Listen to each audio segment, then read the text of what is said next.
I didn't return to Toledo because of the cheap rent, not because I had a job offer lined up. I didn't return because we have a great zoo or a great museum or a fantastic park system, which we definitely do in this area. I didn't return to Toledo because this was the last place I wanted to be. Actually, this was my first. But before I talk about why I returned to Toledo, let's go all the way back into the beginning of how I got to the United States in the first place, and subsequently why I left. That's me, or it was me. I was always destined to be just another Taiwanese boy.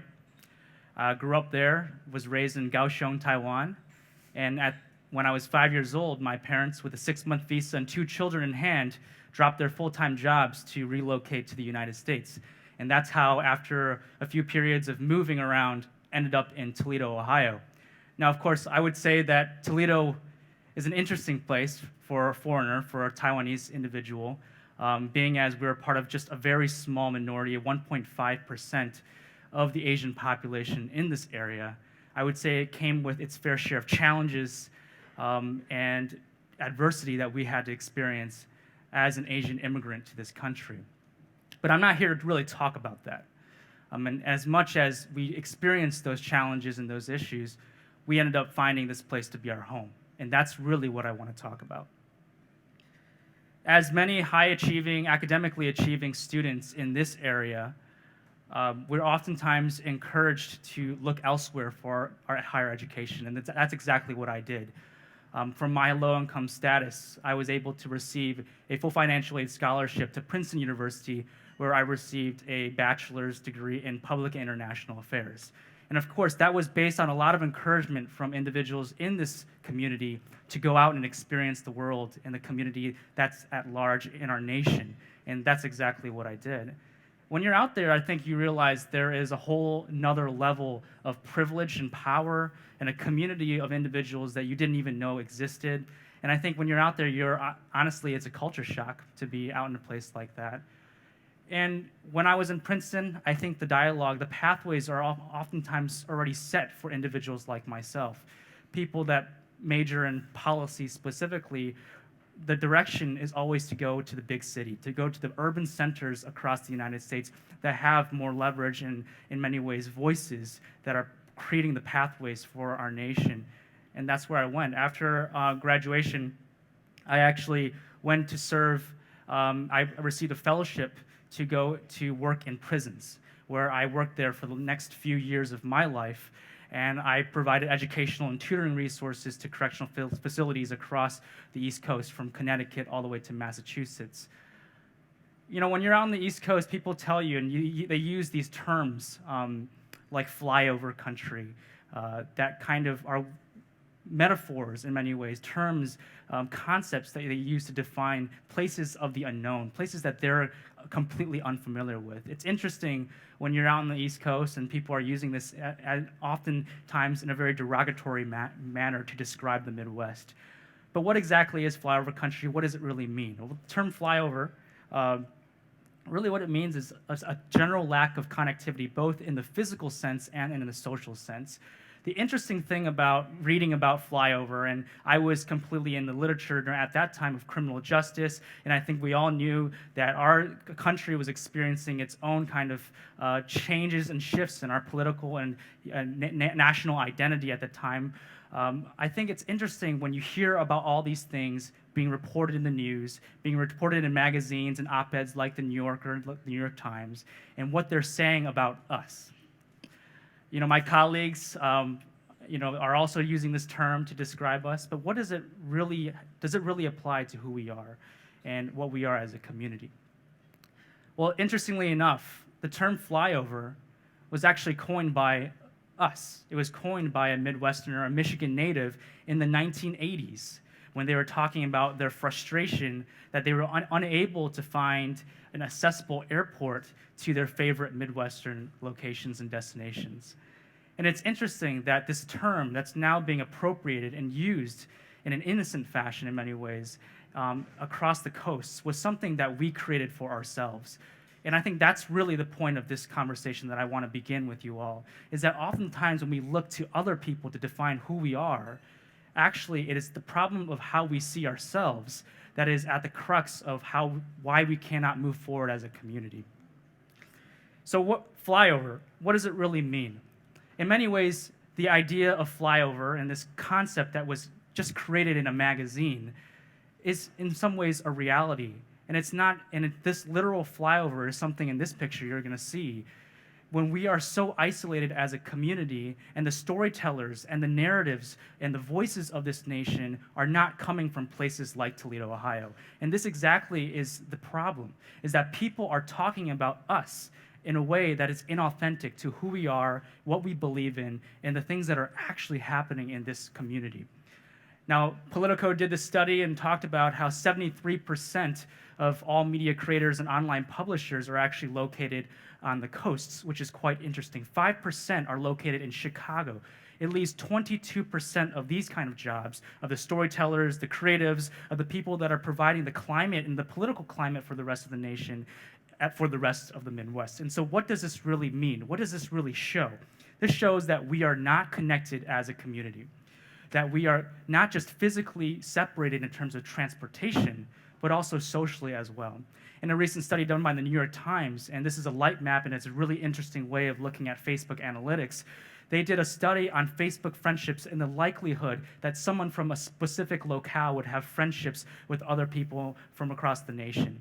If you'll see right here, highlighted in the right, is Lucas County, Toledo, Ohio. You'll see the darker blue is the increased likelihood that we would have friendships and engagements in that area. You can see that we're a quite disconnected community in terms of our friendships, our engagements, our relationships. It's quite regional. And if you hover over somewhere like DC, you'll see that they're well connected all across the coast and even in parts of the West Coast in San Francisco and LA. Now, what does all this mean in terms of the reality of flyover? I think, first of all, it's a recognition that this concept that was made up because of this frustrated Michigan native is something that is describing our realities. But what are we doing to tackle a lot of these challenges for us to move forward as a community? What we have to recognize is there are repercussions of this reality. And the repercussions is the fact that we're unable as a community here in Toledo, Ohio, as well as other post-industrial communities, to retain and sustain the basic human capital necessary and essential for any society to grow. The fact of the matter is, since the 1980s, we've been depopulating more than 20%. 20%, think about that. And not only this, in a recent study done by our regional chamber of commerce, we're losing our working force population by more than 10%. Or around 10%, excuse me. That is an alarming rate. And we need to recognize that this issue is real, that drawing young people to this area is increasingly challenging, even though we have the technological advancements of social media, digital media, and our more connected world. It is still, flyover still is a reality in this area. Now, what's even more frustrating is that communities like our own, post-industrial communities that are trying to flip the page and turn the page, are struggling and fighting with other post-industrial cities for the same talent pool. And in fact, we are the #1 source of Cleveland's working age population. Graduates from the University of Toledo, Bowling Green State University are flooding to Cleveland to find jobs and opportunities there. And the question is, why can't we retain our own talent that we're cultivating in this region? Now, we can talk about these challenges all day, but what I would like to begin here is a productive conversation, just a beginning. I think it would be naive for me to stand up here, being only 25 years old, to tell you that I have the answers to all of these challenges that we've been facing for the last 40 years. And I'm not here to say that. But I think to begin, at least we can look inwardly. Before we look at the New York Times or Bloomberg and what they're talking about Toledo, we should examine ourselves. And perhaps we should change the way that we see some parts of our community so that we can dream and have a shared vision for our future. And that's exactly what I want to do today. And I want to posit 3 major points that I think we can look at. The first point is really the fact that our failures can be our capital. What does this really mean? I talked a little bit about having a productive conversation. I think in Toledo, specifically in post-industrial communities like ours, we have a self-defeatist mentality to our issues. We feel like our problems are just our problems, and we like to talk about our problems just to talk about them. But I would like to think differently. And in fact, I believe it's what we like to market what we have, but sometimes it's what we don't have that's equally as valuable as what we do have in this community. And as much as we can learn from our own failures, as much as we can learn from our problems and issues, why not invite more individuals to come in to have a productive conversation, inviting the rest of the nation to be part of this solutions-oriented project, which is our city, which should be replicable to other post-industrial Midwestern cities as well. The key here is that our failures is something that we both learn from, but also something that we can generate new ideas and new capital for young people to be embracing as well as to be a part of. And that exactly is what's happening across the nation, where people are flooding, specifically young people, are interested in solving issues. They're interested in critical thinking. They're becoming more socially aware, more socially conscious, specifically in academic circles on the East and West Coast. When you look at universities and academic centers, you realize these students are the ones that are paving the way for our nation's future. And if we're not able to tap into that young generation of individuals, then we're not able to bring ourselves into that same future. Now, young people, like myself, really believe in solving issues and finding more meaningful outlets, not the traditional jobs, not the comfortable way of living in this area, but something that perhaps is unknown, uncertain, and perhaps even uncomfortable.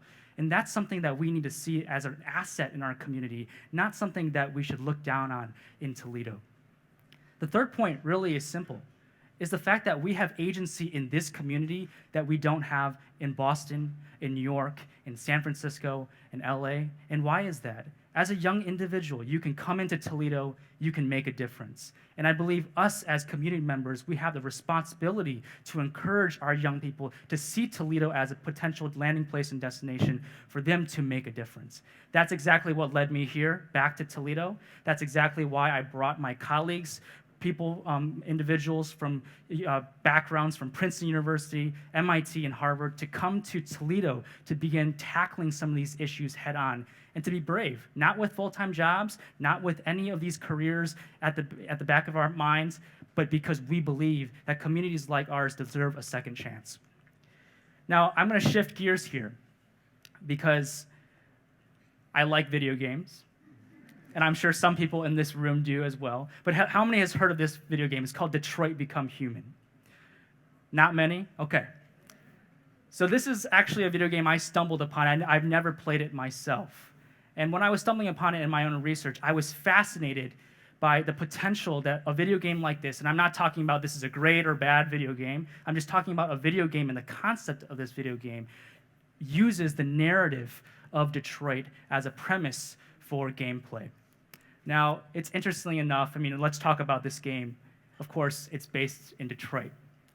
It's based in a futuristic society where humans and androids are working together.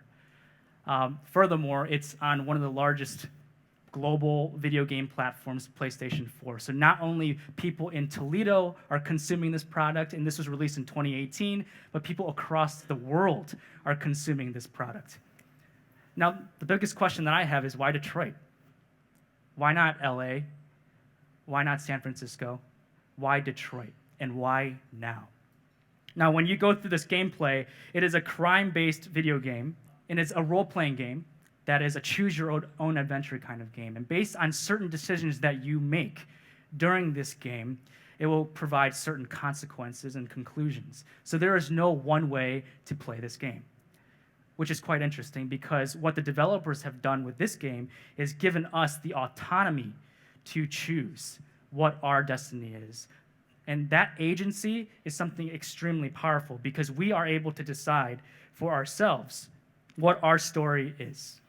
Now, the developers wittedly put in this end in a trailer which talks about how this is our story and how this narrative is actually something beyond just individuals playing this game, but that perhaps we're talking about a larger Detroit citywide narrative. I think something that we can learn from this example, and I'm not here to tell you this is a great game or a bad game, because we're not really talking about a video game here, but the question really is why Detroit and not Toledo? And as much as these games also point to a larger narrative. They're inserting themselves, a city, into a larger conversation, and they're unafraid of the challenges that Detroit has faced for the last 50 years in relation to crime and what they're doing in relation to that problem. How about Toledo? You know, what can we learn from this? There is an emerging narrative of the unknown, of the uncertain, that defines post-industrial communities like our own. What we have to learn is that communities like Detroit, for better and for worse, are leveraging this new narrative, and they're leveraging this as new power to invest in, and almost inviting us as players, as community members, as young individuals to be a part of that larger narrative, inserting themselves into the national conversation in front of an international audience. That's some things that Toledo can learn from. And I think when you talk about Toledo, there are a lot of challenges, as we mentioned before. We need to look at ourselves, at our own mindset, in the way we see our community. And that's the big question, is what do you think about Toledo? How do you engage with the next generation of young people that are here in this community? Do we recognize that we have a role to play and responsibility to be the next mentors, to tell those students in this area that they matter and that they can make a difference if they only think about this community in a different way? And not only that, if you're sitting in this room and you have the power and the privilege to build infrastructure to attract, retain, and sustain young talent, to encourage, to invest, and support in the next generation of individuals, then we by all means should come together to encourage more of these individuals to come here to solve issues. My story, it's not really unique, and it should not be. I came home because of a desire, because of a belief that I could find agency here in no other community across the United States. That agency is what drove me here, and I believe many of us in this room similarly have that same story. If Toledo can attract and retain and cause me to return, a 25-year-old, Princeton-educated Taiwanese immigrant, then why not take that way of thinking and replicate it? And I think that's really why I want to speak today. Why not take that framework and bring that to our young generation? We need to look inward before we look outward. Let's change the way we see ourselves, change the way that we interact with our next generation. If we can change the way we see ourselves, then we can encourage others to work on shifting the narrative of a city like ours. And then we can be the gateway, or the Seagate, which is what Toledo is destined to be, or the Propylea for the next generation to really find home in Toledo. Thank you.